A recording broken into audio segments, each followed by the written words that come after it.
بسم اللہ الرحمن الرحیم۔ السلام علیکم۔ حضرت ابو ہریرہ رضی اللہ تعالیٰ عنہ کو حفظے کی قوت کیسے ملی؟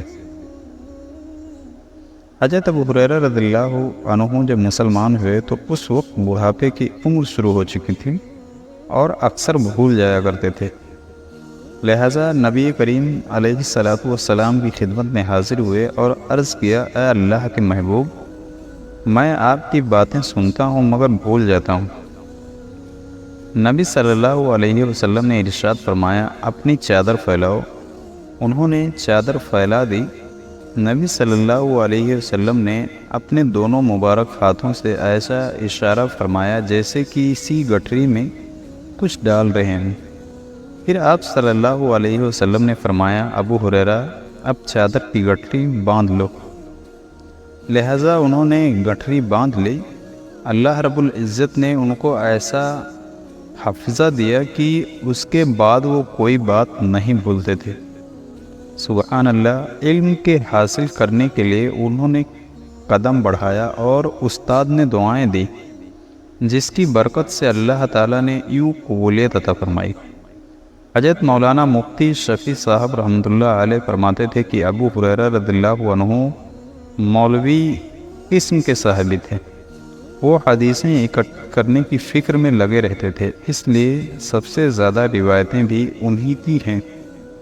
سبحان اللہ۔ ایک بار عبد الملک نے سوچا کہ حضرت ابو ہریرہ رضی اللہ عنہ بہت زیادہ احادیث کی روایت کرتے ہیں، کیا یہ روایتوں میں ہے کہ جو نبی صلی اللہ علیہ وسلم کے ٹھیک انہی الفاظ میں ہیں جو کہ نبی تھے، یا روایت بالمعنی کرتے ہیں؟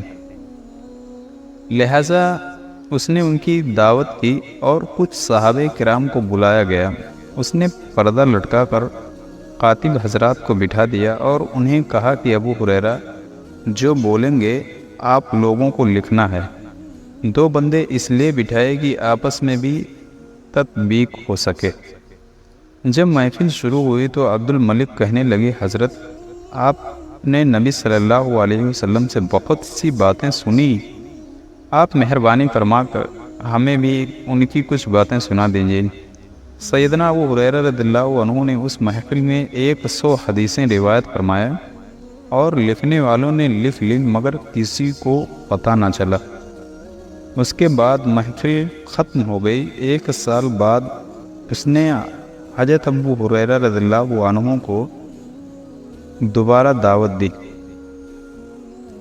اس بار اس نے پردے کے پیچھے پھر انہی 2 آدمیوں کو بٹھا دیا اور کہا کہ اپنے پچھلے نوٹس نکالنا اور ملاتے جانا۔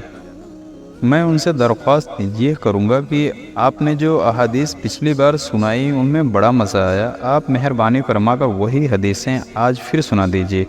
لہٰذا محفل لگی تو اس نے کہا، حضرت، جو حدیثیں آپ نے پچھلے سال سنائی تھی وہ سن کر بڑا مزہ آیا تھا، آپ وہی حدیثیں آج پھر سنائیں۔ سیدنا ابو ہریرہ رضی اللہ عنہ نے پھر وہی 100 حدیث سنائی۔ دونوں قاتب حیرت میں پڑ گئے کہ کہیں ایک حرف کا بھی فرق نہ آیا۔ یوں تو اللہ تعالیٰ نے قوت حفظہ عطا فرمائی تھی۔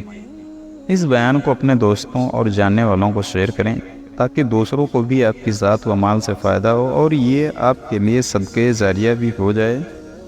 کیا پتہ اللہ تعالیٰ کو ہماری یہ ادا پسند آ جائے اور جنت میں جانے والوں میں شمار کر دے۔